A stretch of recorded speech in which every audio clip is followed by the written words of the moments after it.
ಓಂ ಶಾಂತಿ. ಇಂದಿನ ದಿನಾಂಕ 22/10/2023. ಅವ್ಯಕ್ತ ಬಾಪ್ ದಾದಾ ರಿವೈಸ್ 16/2/96. ಡೈಮಂಡ್ ಜೂಬ್ಲಿ ವಜ್ರ ಮಹೋತ್ಸವ ವರ್ಷದಲ್ಲಿ ವಿಶೇಷವಾಗಿ ಗಮನವಿತ್ತು ಸಮಯ ಹಾಗೂ ಸಂಕಲ್ಪದ ಖಜಾನೆಯನ್ನು ಸಂಗ್ರಹ ಮಾಡಿಕೊಳ್ಳಿರಿ. ಇಂದು ತ್ರಿಮೂರ್ತಿ ರಚನೆಕಾರರಾದ ಶಿವತಂದೆಯು ಮಕ್ಕಳಿಗೆ ತ್ರಿಮೂರ್ತಿ 3 ಶುಭಾಶಯಗಳನ್ನು ನೀಡುತ್ತಾ ಇದ್ದಾರೆ. ಮಕ್ಕಳು ತಂದೆಗೆ ಧನ್ಯವಾದಗಳನ್ನು ನೀಡಲು ಬಂದಿದ್ದೀರಿ. ತಂದೆಯು ಇದಕ್ಕೆ ಪ್ರತಿಯಾಗಿ 3 ಶುಭಾಶಯಗಳನ್ನು ನೀಡುತ್ತಾ ಇದ್ದಾರೆ. ಒಂದು ಶಿವ ಜಯಂತಿಯ ಶುಭಾಶಯವಾಗಿದೆ. ಎರಡನೆಯದ್ದು ಡೈಮಂಡ್ ಜೂಬ್ಲಿಯ ಶುಭಾಶಯ ಹಾಗೂ ಮೂರನೆಯದ್ದು ವರ್ತಮಾನ ಸಮಯದಲ್ಲಿ ಅಕ್ಕರೆ ಉತ್ಸಾಹದಿಂದ ಸೇವೆ ಮಾಡುವ ಸಲುವಾಗಿ ಶುಭಾಶಯಗಳಾಗಿವೆ. ಹೀಗೆ 3 ಶುಭಾಶಯಗಳನ್ನು 4 ಕಡೆಯ ಮಕ್ಕಳಿಗೆ ಬಾಪ್ ದಾದಾರವರು ನೀಡುತ್ತಿದ್ದಾರೆ. ತಂದೆಯ ಬಳಿ ಸರ್ವರ ಹೃದಯಗಳ ಅಕ್ಕರೆ ಉತ್ಸಾಹದ ಸೇವೆಯ ಸಮಾಚಾರವು ತಲುಪುತ್ತಾ ಇರುತ್ತದೆ. ಈ ಅಲೌಕಿಕ ಜಯಂತಿಯು ಇಡೀ ಕಲ್ಪದಲ್ಲಿ ಆಗುವುದಿಲ್ಲ, ಏಕೆಂದರೆ ಇಡೀ ಕಲ್ಪದಲ್ಲಿ ದೇವಾತ್ಮರೇ ಆಗಲಿ, ಮಹಾತ್ಮರೇ ಆಗಲಿ, ಸಾಧಾರಣ ಆತ್ಮರೇ ಆಗಲಿ, ಆತ್ಮರು ಆತ್ಮನ ಜಯಂತಿಯನ್ನು ಆಚರಿಸುತ್ತಾರೆ. ಆದರೆ ಈ ಸಂಗಮ ಯುಗದಲ್ಲಿ ನೀವು ಶ್ರೇಷ್ಠ ಆತ್ಮರು ಯಾರ ಜಯಂತಿಯನ್ನು ಆಚರಿಸುತ್ತಾ ಬಂದಿದ್ದೀರಿ? ಪರಮಾತ್ಮನ ಜಯಂತಿಯನ್ನು ಹಾಗೂ ಪರಮಾತ್ಮ ತಂದೆಯು ಮಕ್ಕಳ ಜಯಂತಿಯನ್ನು ಆಚರಿಸುತ್ತಾರೆ. ಸತ್ಯಯುಗ ತ್ರೇತಾದಲ್ಲಿಯೂ ಪರಮಾತ್ಮನು ನಿಮ್ಮ ಜಯಂತಿಯನ್ನು ಆಚರಿಸುವುದಿಲ್ಲ ಅಥವಾ ನೀವು ಪರಮಾತ್ಮನ ಜಯಂತಿಯನ್ನು ಆಚರಿಸುವುದಿಲ್ಲ. ಆದ್ದರಿಂದ ಎಷ್ಟು ಪದಮದಷ್ಟು ಭಾಗ್ಯವಂತ ಆತ್ಮರಾಗಿದ್ದೀರಿ. ಎಂದಾದರೂ ನಿಮ್ಮ ಇಂತಹ ಶ್ರೇಷ್ಠ ಭಾಗ್ಯವನ್ನು ನೀವು ಸ್ವಪ್ನದಲ್ಲಿಯಾದರೂ ಯೋಚಿಸಿದ್ದೀರೇನೋ? ಯೋಚಿಸಿರಲಿಲ್ಲವೇ? ಆದರೆ ಇಂದು ಸಾಕಾರ ರೂಪದಲ್ಲಿ ಅದನ್ನು ಆಚರಿಸುತ್ತಿದ್ದೀರಿ. ಆದ್ದರಿಂದ ಖುಷಿ ಇದೆಯಲ್ಲವೇ? ತುಂಬ ಖುಷಿ ಇದೆಯೇ? ನೋಡಿರಿ, ಈ ದೇಶದವರಾಗಿರಲಿ ಅಥವಾ ವಿದೇಶದವರಾಗಿರಲಿ, ಯಾರು ಈ ತಂಡದಲ್ಲಿ ಕುಳಿತುಕೊಂಡಿದ್ದೀರಿ, ಮಧುಬನದವರಾಗಿರಲಿ ಅಥವಾ ಯಾರೇ ಆಗಿರಲಿ, ಇಂದಿನ ದಿವಸ ಬಂದಿದ್ದೀರಿ, ಕುಳಿತುಕೊಂಡಿದ್ದೀರಿ. ಆದ್ದರಿಂದ ಎಷ್ಟು ಅದೃಷ್ಟವಂತರಾಗಿದ್ದೀರಲ್ಲವೇ? ಹಾಗಾದರೆ ಆಂತರ್ಯದಲ್ಲಿ ಏನು ಗೀತೆಯನ್ನು ಆಡುತ್ತೀರಿ? ವಾ ಮೇರಾ ಭಾಗ್ಯೋ ಬೇಶ್, ನನ್ನ ಭಾಗ್ಯವೇ. ಹಾಗೂ ತಂದೆಯು ಏನು ಗೀತೆಯನ್ನು ಆಡುತ್ತಾರೆಂದರೆ ಬೇಶ್, ಮಕ್ಕಳ ಭಾಗ್ಯವೇ. ವಾ ಬಚ್ಚೋಂಕೆ ಭಾಗ್ಯೋ ಎಂದು. ವಿಶೇಷವಾಗಿ ಸೇವೆಯ ತಂಡದವರು ಕುಳಿತಿದ್ದಾರಲ್ಲವೇ? ಎಲ್ಲ ಕಡೆಗಳ ವಿಶೇಷ ಆತ್ಮರಿದ್ದಾರಲ್ಲವೇ? ವಿಶೇಷ ಸೇವೆಯ ವಿಶೇಷ ಪ್ರತ್ಯಕ್ಷ ಫಲವನ್ನು ಪ್ರಾಪ್ತಿ ಮಾಡಿಕೊಳ್ಳುವ ಆತ್ಮರಾಗಿದ್ದೀರಿ. ಆದ್ದರಿಂದ ತಂದೆಯೂ ಸಹ ಇಂತಹ ಶ್ರೇಷ್ಠ ಮಕ್ಕಳನ್ನು ನೋಡಿ ಹರ್ಷಿತನಾಗುತ್ತೇನೆ. ಮಕ್ಕಳು ಹೆಚ್ಚು ಹರ್ಷಿತರಾಗುತ್ತೀರೋ ಅಥವಾ ತಂದೆಯು ಹೆಚ್ಚು ಹರ್ಷಿತರಾಗುತ್ತಾರೋ? ಇಬ್ಬರೂ ಆಗುತ್ತೇವೋ ಅಥವಾ ತಂದೆಯು ಹೆಚ್ಚು ಹರ್ಷಿತರಾಗುತ್ತಾರೋ? ನೀವು ಹೆಚ್ಚು ಹರ್ಷಿತರಾಗುತ್ತೀರಾ? ಒಳ್ಳೆಯದು. ಇಂದು ಬಾಪ್ ದಾದಾರವರು 4 ಕಡೆಯ ಸೇವಾದಾರಿ ಡೈಮಂಡ್ಗಳ ಮಾಲೆಯನ್ನು ನೋಡುತ್ತಾ ಇದ್ದಾರೆ. ಮಾಲೆಯಲ್ಲಿ ಇದ್ದೀರಲ್ಲವೇ? ತಂದೆಯ ಕೊರಳಿನಲ್ಲಿ ಡೈಮಂಡ್ ಆಗಿ ಪ್ರಕಾಶಿಸುವ ಮಾಲೆಯ ಮಣಿಯಾಗಿದ್ದೀರೋ ಅಥವಾ ಅವರು ಬೇರೆ ಯಾರೋ ಇದ್ದಾರೋ? ನೀವೇ ಆಗಿದ್ದೀರಾ? ನೀವೇ ಆಗಿದ್ದೀರಿ, ಅನ್ಯರಲ್ಲವೇ? 108 ಮಣಿಗಳ ಮಾಲೆಯೆಂದು ಜನರು ಹೇಳುತ್ತಾರೆ. ಆದರೆ ಬಾಪ್ ದಾದಾರವರ ಕೊರಳಿನಲ್ಲಿ ನಿಮ್ಮೆಲ್ಲ ವಜ್ರಗಳ ಎಷ್ಟು ದೊಡ್ಡ ಮಾಲೆ ಇದೆ! 108 ಮಣಿಗಳಂತೂ ನೀವು ಕೆಳಗೆ ಕುಳಿತುಕೊಂಡಿರುವವರು ಆಗಿಬಿಡುವಿರಿ. ಹಿಂದೆ ಕುಳಿತುಕೊಂಡಿರುವವರು ಮಾಲೆಯ ಮಣಿ ಆಗಿದ್ದೀರಲ್ಲವೇ? ಮೊದಲು ಹಿಂದೆ ಕುಳಿತುಕೊಂಡಿರುವವರು.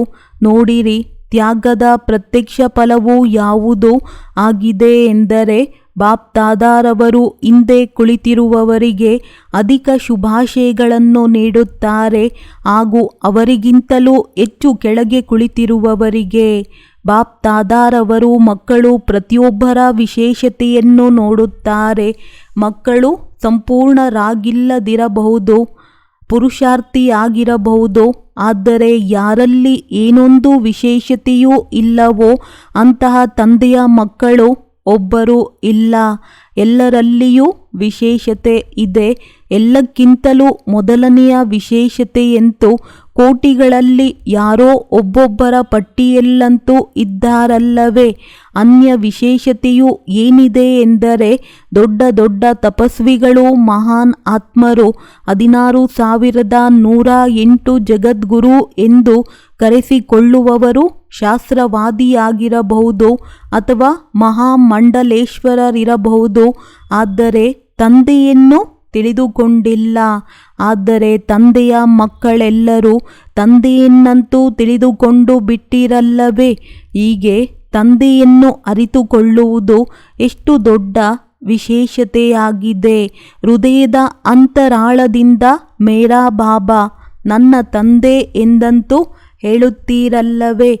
ನನ್ನವರು ಎಂದು ಹೇಳಿ ಅಧಿಕಾರಿ ಎಂತೂ ಆಗಿಬಿಟ್ಟಿರಲ್ಲವೇ. ಯಾರು ತಂದೆಯನ್ನು ಗುರುತಿಸಿ ಬಿಟ್ಟಿರೋ, ಅರಿತುಕೊಂಡು ಬಿಟ್ಟರೋ, ಹೀಗೆ ಅರಿತುಕೊಳ್ಳುವುದೂ ಸಹ ವಿಶೇಷತೆಯಾಗಿದೆ, ಗುರುತಿಸುವ ಶಕ್ತಿಯಾಗಿದೆ. ಹೀಗೆ ನಿಮ್ಮೆಲ್ಲರಿಗೂ ಗುರುತಿಸುವ ಶಕ್ತಿಯು ಶ್ರೇಷ್ಠವಾದುದ್ದು ಇದೆ.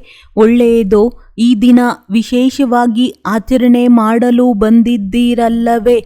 ಈ ದಿನ ಆನಂದೋತ್ಸವ ಆಚರಿಸುವ ದಿನವಾಗಿದೆ, ಆಗಿದೆಯಲ್ಲವೇ. ಅಥವಾ ಈ ದಿನವೂ ಮುರುಳಿಯನ್ನು ಕೇಳುವ ದಿನವಾಗಿದೆಯೋ, ಕೇಳಲು ಬೇಕೇನೋ. ಒಳ್ಳೆಯದು.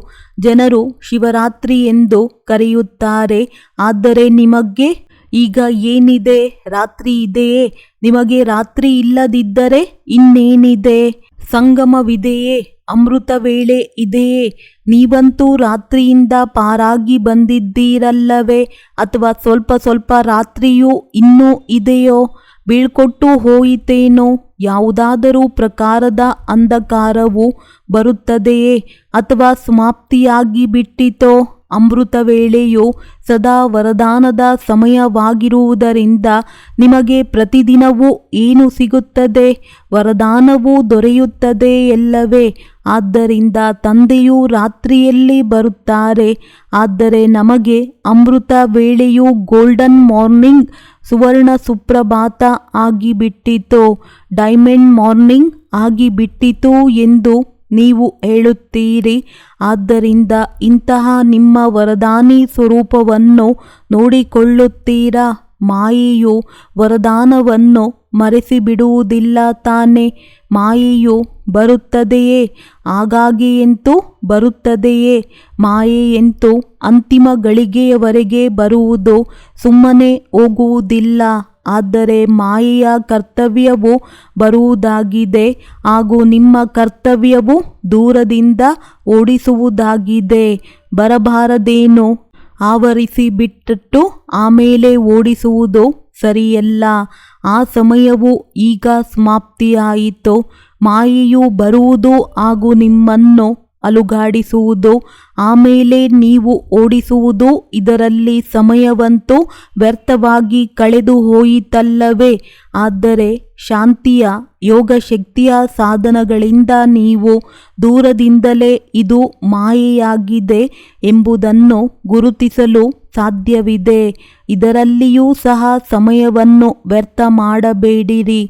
ಅಲ್ಲದೆ ಮಾಯೆಯೂ ಸಹ ಇವರು ಬರಲು ಅವಕಾಶವನ್ನಂತೂ ಕೊಡುತ್ತಾರಲ್ಲವೇ ಎನ್ನುವುದನ್ನು ನೋಡುವುದರಿಂದ ಅದಕ್ಕೆ ಬರುವುದು ಅಭ್ಯಾಸವಾಗಿ ಬಿಡುತ್ತದೆ. ಹೇಗೆ ಯಾವುದಾದರೂ ಪ್ರಾಣಿಗೆ ಏನಾದರೂ ಕೊಟ್ಟು ನಿಮ್ಮ ಮನೆಯೊಳಗೆ ಬರಲು ಅವಕಾಶ ಕೊಟ್ಟರೆ ಆಮೇಲೆ ಅದು ಪುನಃ ಪುನಃ ಬರುವುದರಿಂದ ಬೇಸರವಾಗಿ ಓಡಿಸಿದರೂ ಸಹ ಅದಕ್ಕೆ ಬರುವುದು ಅಭ್ಯಾಸವಾಗಿ ಬಿಡುತ್ತದೆ ಎಲ್ಲವೇ.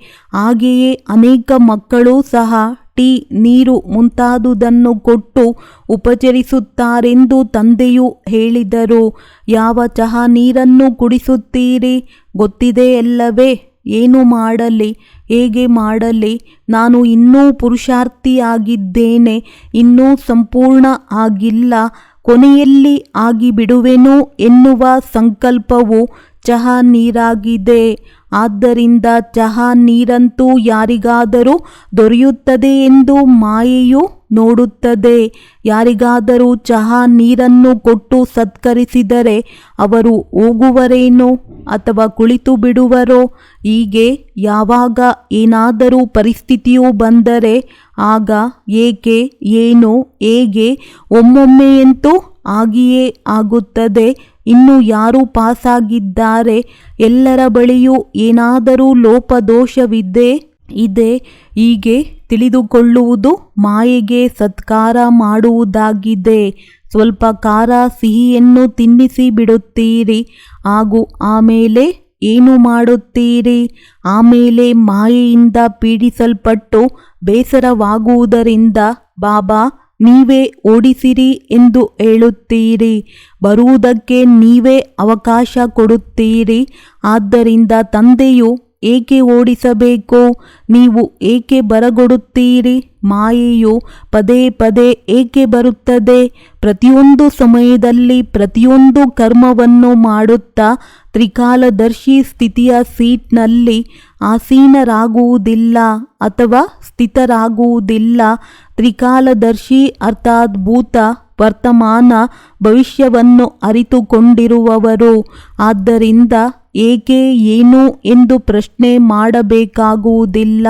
ತ್ರಿಕಾಲದರ್ಶಿಯಾಗಿರುವ ಕಾರಣ ಮುಂಚಿತವಾಗಿಯೇ ಈ ಸಮಸ್ಯೆ ಪರಿಸ್ಥಿತಿಗಳಂತೂ ಬರಲಿವೆ, ಆಗಲಿವೆ ಎನ್ನುವುದನ್ನು ತಿಳಿದುಕೊಂಡು ಬಿಡುತ್ತಾರೆ.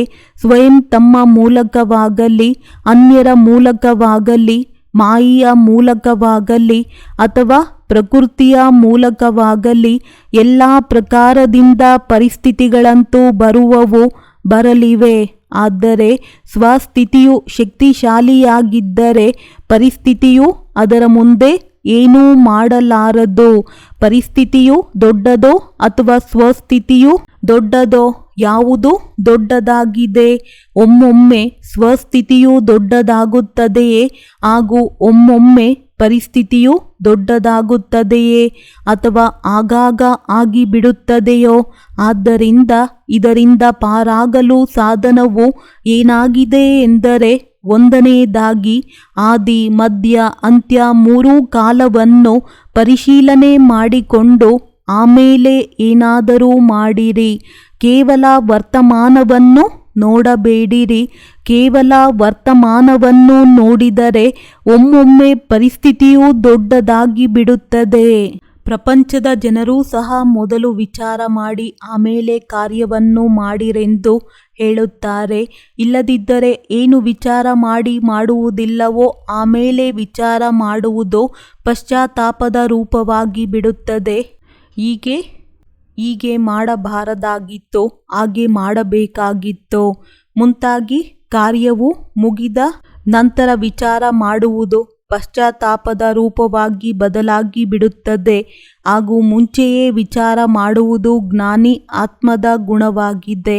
ದ್ವಾಪರ ಕಲಿಯುಗದಲ್ಲಿ ಅಂತೂ ಅನೇಕ ಪ್ರಕಾರದ ಪಶ್ಚಾತ್ತಾಪವನ್ನೇ ಮಾಡುತ್ತಾ ಬಂದಿದ್ದೀರಲ್ಲವೇ? ಆದರೆ ಈಗ ಸಂಗಮ ಯುಗದಲ್ಲಿ ಪಶ್ಚಾತ್ತಾಪ ಪಡುವುದು ಅರ್ಥಾತ್ ಜ್ಞಾನಿ ಆತ್ಮನಲ್ಲ. ನಿಮ್ಮನ್ನು ಎಂಥವರನ್ನಾಗಿ ಮಾಡಿಕೊಳ್ಳಬೇಕೆಂದರೆ ನಿಮ್ಮಲ್ಲಿ ನಿಮಗೂ ಮನಸ್ಸಿನಲ್ಲಿ ಒಂದು ಸೆಕೆಂಡ್ ಸಹ ಪಶ್ಚಾತ್ತಾಪ ಆಗಬಾರದು. ಹೀಗೆ ಈ ಡೈಮಂಡ್ ಜೂಬ್ಲಿಯಲ್ಲಿ ವಿಶೇಷವಾಗಿ ಏನು ಗಮನವನ್ನು ಇಟ್ಟುಕೊಳ್ಳಿರೆಂದರೆ, ಇಡೀ ದಿನದಲ್ಲಿ ವಿಶೇಷವಾಗಿ 2 ಖಜಾನೆಗಳು ಒಂದು ಸಮಯ ಹಾಗೂ ಇನ್ನೊಂದು ಸಂಕಲ್ಪ, ಈ 2 ಖಜಾನೆಗಳ ಮೇಲೆ ಗಮನ ನೀಡಿರಿ. ಖಜಾನೆಗಳೇನೋ ಅನೇಕವಿದೆ, ಆದರೆ ವಿಶೇಷವಾಗಿ ಈ 2 ಖಜಾನೆಗಳ ಮೇಲೆ ಗಮನ ನೀಡಿರಿ. ಪ್ರತಿದಿನವೂ ಸಂಕಲ್ಪ ಶ್ರೇಷ್ಠ ಹಾಗೂ ಶುಭವಾದುದನ್ನು ಮಾಡಿ ಎಷ್ಟು ಜಮಾ ಮಾಡಿಕೊಂಡೆನೋ ಏಕೆಂದರೆ ಪೂರ್ತಿ ಕಲ್ಪದ ಸಲುವಾಗಿ ಜಮಾ ಮಾಡಿಕೊಳ್ಳುವ ಬ್ಯಾಂಕ್ ಈಗ ತೆರೆಯುತ್ತದೆ. ಸತ್ಯಯುಗದಲ್ಲಿ ಈ ಶೇಖರಣೆಯ ಬ್ಯಾಂಕು ಮುಚ್ಚಿ ಹೋಗಿರುತ್ತದೆ. ಈ ಬ್ಯಾಂಕು ಇರುವುದಿಲ್ಲ ಹಾಗೂ ಅನ್ಯ ಬ್ಯಾಂಕುಗಳು ಇರುವುದಿಲ್ಲ. ಅಲ್ಲಿ ಎಷ್ಟು ಧನವು ನಿಮ್ಮ ಬಳಿ ಇರುವುದೆಂದರೆ ಯಾರಿಂದಲೂ ಏನಾದರೂ ತೆಗೆದುಕೊಳ್ಳುವ ಅವಶ್ಯಕತೆ ಇರುವುದಿಲ್ಲ. ಬ್ಯಾಂಕಿನಲ್ಲಿ ಏಕೆ ಇಡುತ್ತಾರೆ? ಒಂದನೆಯದಾಗಿ ಸುರಕ್ಷತೆಯ ಸಲುವಾಗಿ ಹಾಗೂ ಇನ್ನೊಂದು ಬಡ್ಡಿಯು ದೊರೆಯುವುದರಿಂದ. ಅನೇಕರು ತುಂಬ ಬುದ್ಧಿವಂತರಿರುತ್ತಾರೆ. ಅವರ ಜೀವನ ನಿರ್ವಹಣೆಯು ಬಡ್ಡಿಯಿಂದಲೇ ನಡೆಯುತ್ತಿರುತ್ತದೆ. ಹಾಗೂ ಈ ಸಮಯದಲ್ಲಿ ಅಂತೂ ಒಂದು ವೇಳೆ ಅಂತಹ ಚತುರರಿದ್ದರೆ ಒಳ್ಳೆಯದು, ಜಮಾ ಮಾಡಿಕೊಳ್ಳುತ್ತಾರಲ್ಲವೇ. ಆದರೆ ಬಡ್ಡಿಯನ್ನು ಯಾವ ಕಾರ್ಯದ ಸಲುವಾಗಿ ಉಪಯೋಗಿಸುತ್ತಾರೆ ಎನ್ನುವುದನ್ನು ನೋಡಬೇಕಾಗುತ್ತದೆ. ಸತ್ಯಯುಗದಲ್ಲಿ ಈ ಬ್ಯಾಂಕು ಇರುವುದಿಲ್ಲ. ಆತ್ಮಿಕ ಖಜಾನೆಯನ್ನು ಸಂಗ್ರಹ ಮಾಡಿಕೊಳ್ಳುವ ಬ್ಯಾಂಕು ಇರುವುದಿಲ್ಲ. ಎರಡು ಬ್ಯಾಂಕುಗಳು ಇರುವುದಿಲ್ಲ. ಈ ಸಮಯದಲ್ಲಿ ಒಂದಕ್ಕೆ ಪದಮದಷ್ಟು ಮಾಡಿಕೊಳ್ಳುವ ಸಲುವಾಗಿ ಬ್ಯಾಂಕು ಇದೆ. ಆದರೆ ಒಂದು ಜಮಾ ಮಾಡಿದರೆ ಆಗ ಪದಮವೂ ದೊರೆಯುವುದು, ಸುಮ್ಮನೆ ದೊರೆಯುವುದಿಲ್ಲ, ಲೆಕ್ಕವಿದೆ. ಆದ್ದರಿಂದ ಡೈಮಂಡ್ ಜೂಬ್ಲಿಯಲ್ಲಿ ಅಪ್ಪಟ ವಜ್ರವಾಗಲೇಬೇಕು ಎನ್ನುವುದಂತೂ ಪಕ್ಕಾ ನಿರ್ಧಾರವಿದೆಯಲ್ಲವೇ. ಅಥವಾ ಆಗಲು ಸಾಧ್ಯವಾಗುತ್ತದೆಯೋ ಇಲ್ಲವೋ ಎನ್ನುವ ಸಂಕಲ್ಪವು ಯಾವಾಗಲಾದರೂ ಬರುತ್ತದೆಯೋ? ಈ ಸಂಕಲ್ಪವು ಬರುವುದಿಲ್ಲವೇ? ಏನೇ ಆದರೂ, ತ್ಯಾಗ ಮಾಡಬೇಕಾದರೂ, ತಪಸ್ಸು ಮಾಡಬೇಕಾದರೂ, ನಿರಭಿಮಾನಿ ಆಗಬೇಕಾದರೂ, ಏನೇ ಆಗಿಬಿಟ್ಟರೂ ಸತ್ಯವಾದ ವಜ್ರವಾಗಲೇಬೇಕು. ಈ ನಿಶ್ಚಯವಿದೆಯೇ? ಹೇಳಿರಿ. ಹೌದು ಬಾಬಾ ಎಂದು ಹೇಳುವುದೇನೋ ತುಂಬ ಸಹಜ ಆಗಿದೆ. ಆದರೆ ಹೇಳಿದಂತೆ ಆಗುವುದರಲ್ಲಿ ಗಮನ ನೀಡಬೇಕಾಗುತ್ತದೆ. ಮೊಟ್ಟ ಮೊದಲನೆಯ ತ್ಯಾಗವು ಈಗಿನ ಸಮಯದ ಈ ನಾನು ಎನ್ನುವ ಶಬ್ದವಾಗಿದೆ. ತುಂಬ ಹಳೆಯ ಶಬ್ದ ಆಗಿದ್ದರೂ ಈಗಿನ ಸಮಯದಲ್ಲಿ ಈ ನಾನು ಎನ್ನುವ ಶಬ್ದವು ತುಂಬ ರಾಯಲ್ ರೂಪದ್ದಾಗಿಬಿಟ್ಟಿದೆ. ಈ ನಾನು ಎನ್ನುವ ಶಬ್ದವು ಸಮಾಪ್ತಿಯಾಗಿ ಭಾಷೆಯಲ್ಲಿಯೂ ಸಹ ಬಾಬಾ ಬಾಬಾ ಎನ್ನುವ ಶಬ್ದವು ಬಂದು ಬಿಡಲಿ. ಹೇಳುವುದರಲ್ಲಿ ನೋಡಿರಿ, ಸಾಧಾರಣ ಮಾತಾಗಿದೆ. ನಾನು ಯೋಗ್ಯನಾಗಿದ್ದೇನಲ್ಲವೇ? ಯೋಗ್ಯನಾಗಿರುವುದರಿಂದ ಸೌಕರ್ಯ ಅಥವಾ ಸೇವೆಯು ಅದೇ ಪ್ರಮಾಣದಲ್ಲಿ ದೊರೆಯಬೇಕು. ನಾನು ಯೋಗ್ಯ ಆಗಿದ್ದೇನೆ, ನಾನು ಮಾಡುತ್ತೇನೆ ಎನ್ನುವುದು ಸರಿಯೇನು? ಮಾಡುವುದಂತೂ ಮಾಡುತ್ತೀರಲ್ಲವೇ? ಹಾಗಾದರೆ ಮಾಡುವುದಂತೂ ಮಾಡುತ್ತೇನೆ ಎಂದು ಏಕೆ ಹೇಳಬಾರದು? ನಾನು ತಪ್ಪಾಗಿದ್ದೇನೆ, ನಾನು ಸರಿಯಾಗಿದ್ದೇನೆ, ನಾನು ಮಾಡುತ್ತೇನೆ ಎನ್ನುವುದು ಹೇಳುವುದರಲ್ಲಿ ಬಂದು ಬಿಡುತ್ತದೆ ಎಲ್ಲವೇ? ನೀವು ಮಾಡುವುದಿಲ್ಲವೇ? ಬಾಬಾ ಮಾಡುತ್ತಾರೆಯೇ? ಆ ತಂದೆಯು ಕರನ್ಹಾರ್ ಕರ್ತವ್ಯ ಮಾಡಿಸುವವರು ಆಗಿದ್ದಾರೆ. ಆದರೆ ಕರನ್ಹಾರ್ ಕರ್ಮ ಮಾಡುವವರು ನೀವಾಗಿದ್ದೀರಲ್ಲವೇ? ಹಾಗಾದರೆ ನಾನು ಎಂದು ಹೇಳುವುದು ಏಕೆ ತಪ್ಪಾಯಿತು? ಸಾಮಾನ್ಯವಾಗಿ ನಾನು ಎನ್ನುವ ಶಬ್ದವನ್ನು ಪ್ರಯೋಗ ಮಾಡುವಾಗ ವಾಸ್ತವವಾಗಿ ನಾನು ಎನ್ನುವ ಶಬ್ದವು ಯಾರಿಗೆ ಅನ್ವಯಿಸುತ್ತದೆ? ಆತ್ಮನಿಗೋ ಅಥವಾ ಶರೀರಕ್ಕೋ? ನಾನು ಯಾರಾಗಿದ್ದೇನೆ? ಆತ್ಮವಾಗಿದೆಯಲ್ಲವೇ? ಶರೀರವಂತೂ ಅಲ್ಲ ತಾನೆ. ಆದ್ದರಿಂದ ದೇಹಿ ಅಭಿಮಾನಿಯಾಗಿ ನಾನು ಆತ್ಮನಾಗಿದ್ದೇನೆ ಎನ್ನುವ ಸ್ಮೃತಿಯಿಂದ ನಾನು ಎನ್ನುವ ಶಬ್ದವನ್ನು ಉಪಯೋಗಿಸಿದರೆ ಅದು ಸರಿಯಾಗಿದೆ. ಆದರೆ ನಾನು ಎನ್ನುವ ಶಬ್ದವನ್ನು ದೇಹ ಅಭಿಮಾನದ ರೂಪದಲ್ಲಿ ಒಂದು ವೇಳೆ ಉಪಯೋಗಿಸಿದ್ದರೆ ತಪ್ಪಾಗುತ್ತದೆ. ಇಡೀ ದಿನದಲ್ಲಿ ಈ ನಾನು ಎನ್ನುವ ಶಬ್ದವು ತುಂಬ ಉಪಯೋಗದಲ್ಲಿ ಬರುತ್ತದೆ ಹಾಗೂ ಬರಲೇಬೇಕು. ಆದ್ದರಿಂದ ಏನು ಅಭ್ಯಾಸ ಮಾಡಬೇಕೆಂದರೆ ಯಾವಾಗ ನಾನು ಎನ್ನುವ ಶಬ್ದವನ್ನು ನುಡಿಯುತ್ತೀರೋ ಆಗ ನಾನು ಯಾರಾಗಿದ್ದೇನೆಂದರೆ ವಾಸ್ತವವಾಗಿಯೂ ನಾನು ಆತ್ಮ ಆಗಿಯೇ ಇದ್ದೇನೆ ಎಂಬುದನ್ನು. ಶರೀರಕ್ಕೆ ಯಾವಾಗಲಾದರೂ ನಾನು ಎಂದು ಹೇಳುತ್ತಾರೇನೋ, ನನ್ನದು ಎಂದು ಹೇಳುತ್ತಾರೆ. ಹೀಗೆ ನಾನು ಎನ್ನುವ ಶಬ್ದವನ್ನು ಒಂದು ವೇಳೆ ಆತ್ಮ ಅಭಿಮಾನಿಯಾಗಿ ಹೇಳಿದರೆ ಆತ್ಮನಿಗೆ ತಂದೆಯು ಸ್ವತಃವಾಗಿ ನೆನಪಿರುತ್ತಾರೆ. ಹೇಳುವ ಅವಶ್ಯಕತೆಯೂ ಬರುವುದಿಲ್ಲ. ನಾನು ಆತ್ಮ ಆಗಿಯೇ ಇದ್ದೇನೆ ಎನ್ನುವ ಅಭ್ಯಾಸ ಮಾಡಿಕೊಂಡು ಬಿಡಿ. ಹೇಗೆ ಏನು ಅಭ್ಯಾಸವಾಗಿ ಬಿಟ್ಟಿದೆ ಎಂದರೆ, ನಾನು ಎನ್ನುವ ಶಬ್ದವನ್ನು ನುಡಿಯುವಾಗ ನಿಮ್ಮ ನಾಮ ರೂಪವು ಸ್ಮೃತಿಯಲ್ಲಿ ಸ್ವಾಭಾವಿಕವಾಗಿ ಬರುತ್ತದೆ ಎಲ್ಲವೇ. ನಾನು ಯಾರಾಗಿದ್ದೇನೆ, ನಾನು ಇಂಥವನಾಗಿದ್ದೇನೆ, ಹೇಗಿದ್ದೇನೆ ತಪ್ಪು ಅಭ್ಯಾಸವಾಗಿ ಬಿಟ್ಟಿದೆ ಹಾಗೂ ಸ್ವಾಭಾವಿಕವಾಗಿ ಬಿಟ್ಟಿದೆ. ವಿಚಾರ ಮಾಡಬೇಕಾಗುವುದಿಲ್ಲ. ಹೀಗೆ ಏನು ತಪ್ಪು ಭಾವದಿಂದ ನಾನು ಎನ್ನುವ ಶಬ್ದವನ್ನು ಉಪಯೋಗಿಸುತ್ತೀರೋ ಇದರ ಪರಿಣಾಮವಾಗಿ ಅಧಿಕ ಶ್ರಮ ಪಡಬೇಕಾಗುತ್ತದೆ ಹಾಗೂ ಪ್ರಾಪ್ತಿಯೂ ಕಡಿಮೆಯಾಗುತ್ತದೆ. ಅನೇಕ ಮಕ್ಕಳು ಹೇಳುತ್ತಾರೆ, ನಾನಂತೂ ತುಂಬ ಸೇವೆ ಮಾಡುತ್ತೇನೆ, ತುಂಬ ಶ್ರಮ ಪಡುತ್ತೇನೆ, ಆದರೆ ಅಷ್ಟು ಪ್ರಾಪ್ತಿಯಾಗುವುದಿಲ್ಲ. ಇದರ ಕಾರಣವೇನು? ವರದಾನವು ಎಲ್ಲರಿಗೂ ಒಂದೇ ಇದೆಯೋ ಅಥವಾ ಬೇರೆ ಬೇರೆ ಇದೆಯೋ? 60 ವರ್ಷದ ಮಕ್ಕಳಿಗೂ ಅಥವಾ 1 ತಿಂಗಳಿನ ಮಗುವಿಗೂ ಒಂದೇ ವರದಾನವಿದೆ. ಖಜಾನೆಯು ಎಲ್ಲರಿಗೂ ಒಂದೇ ಸಮಾನವಾಗಿ ಇದೆ. ದಿನಚರಿ ಮರ್ಯಾದೆಗಳು ಎಲ್ಲರಿಗೂ ಒಂದೇ ಸಮಾನ ಇವೆ. ಬೇರೆ ಬೇರೆಯಂತೂ ಇಲ್ಲ ತಾನೆ. ವಿದೇಶದವರಿಗೆ ಮರ್ಯಾದೆಗಳು ಪ್ರತ್ಯೇಕವಾದವೇನೂ ಇಲ್ಲ ಹಾಗೂ ಭಾರತದವರಿಗೆ ಪ್ರತ್ಯೇಕವಾದ ಮರ್ಯಾದೆಗಳೇನೂ ಇಲ್ಲ. ಸ್ವಲ್ಪ ಸ್ವಲ್ಪ ವ್ಯತ್ಯಾಸವಿದೆಯೇ? ಇಲ್ಲವೇ? ಹೀಗೆ ಎಲ್ಲವೂ ಒಂದೇ ಇರುವಾಗ ಒಬ್ಬರಿಗೆ ಸಫಲತೆಯು ದೊರೆಯುತ್ತದೆ. ಏಕೆ? ಕಾರಣವೇನು? ತಂದೆಯು ಕಡಿಮೆ ಸಹಾಯ ನೀಡುತ್ತಾರೇನೋ? ಒಬ್ಬೊಬ್ಬರಿಗೆ ಜಾಸ್ತಿ ಕೊಡುತ್ತಾರೆ, ಒಬ್ಬೊಬ್ಬರಿಗೆ ಕಡಿಮೆ ಕೊಡುತ್ತಾರೆ. ಹೀಗೆ ಮಾಡುತ್ತಾರೇನೋ? ಇಲ್ಲವೇ? ಹಾಗಾದರೆ ಏಕೆ ಆಗುತ್ತದೆ? ಇದರ ಅರ್ಥವೇನಾಗಿದೆ ಎಂದರೆ, ತಮ್ಮದೇ ತಪ್ಪಿದೆ. ನಾನು ಎನ್ನುವ ಅಭಿಮಾನವು ಬಂದು ಬಿಡುತ್ತದೆ. ದೇಹಾಭಿಮಾನ ಅಥವಾ ಯಾರು ಸಾಥಿ ಇದ್ದಾರೋ ಅವರಿಗೆ ದೊರೆಯುವ ಸಫಲತೆಯನ್ನು ನೋಡಿ ಒಮ್ಮೊಮ್ಮೆ ಅಸೂಯೆಯೂ ಬಂದು ಬಿಡುತ್ತದೆ.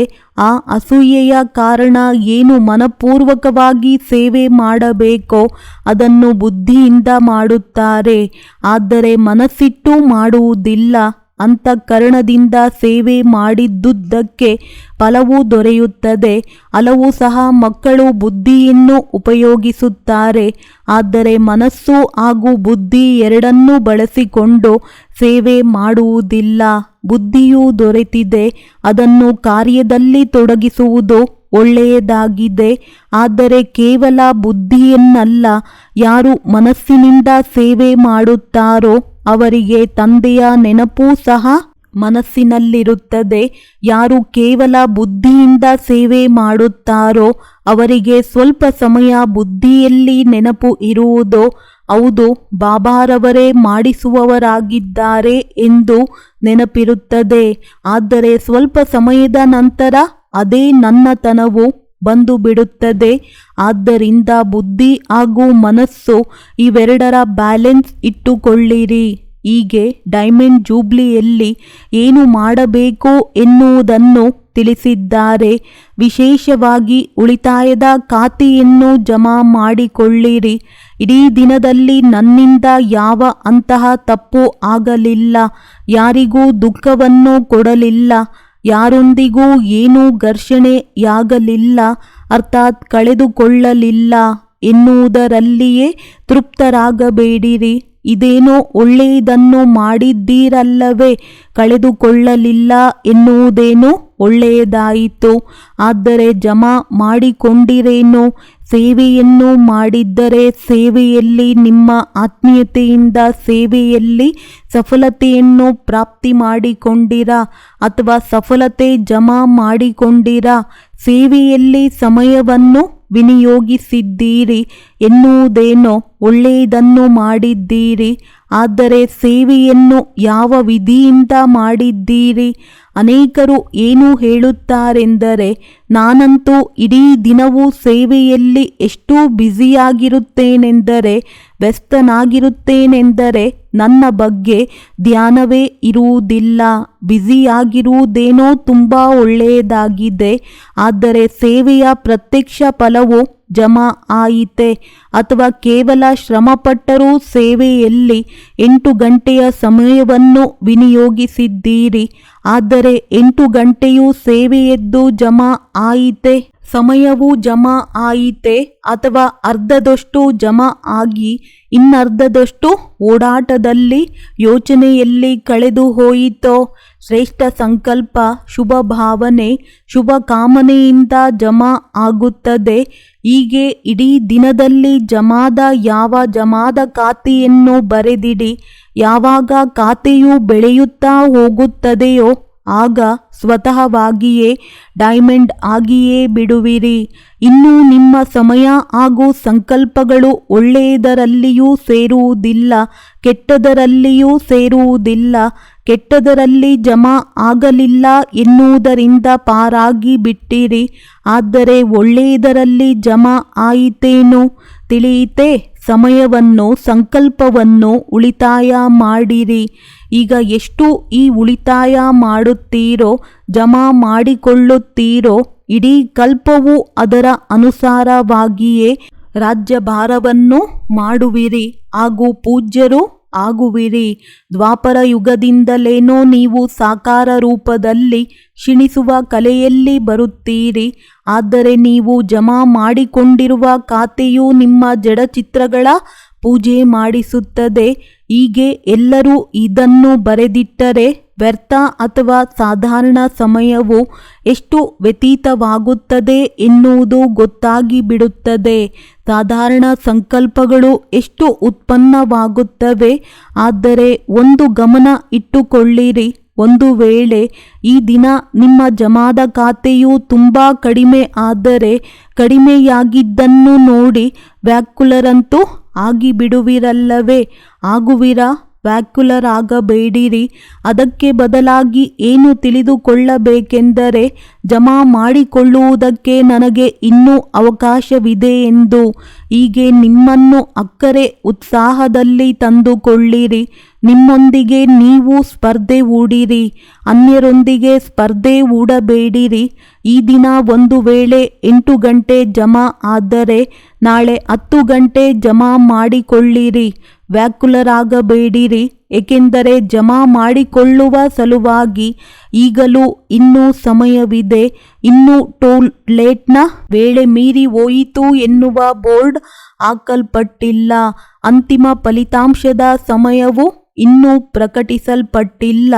ಹೇಗೆ ಲೌಕಿಕದಲ್ಲಿ ಪರೀಕ್ಷೆಯ ದಿನಾಂಕವಂತೂ ಗೊತ್ತು ಮಾಡಲ್ಪಟ್ಟರೆ ಒಳ್ಳೆಯ ಪುರುಷಾರ್ಥಿಯು ವ್ಯಾಕುಲನಾಗುತ್ತಾನೋ ಅಥವಾ ಪುರುಷಾರ್ಥವನ್ನು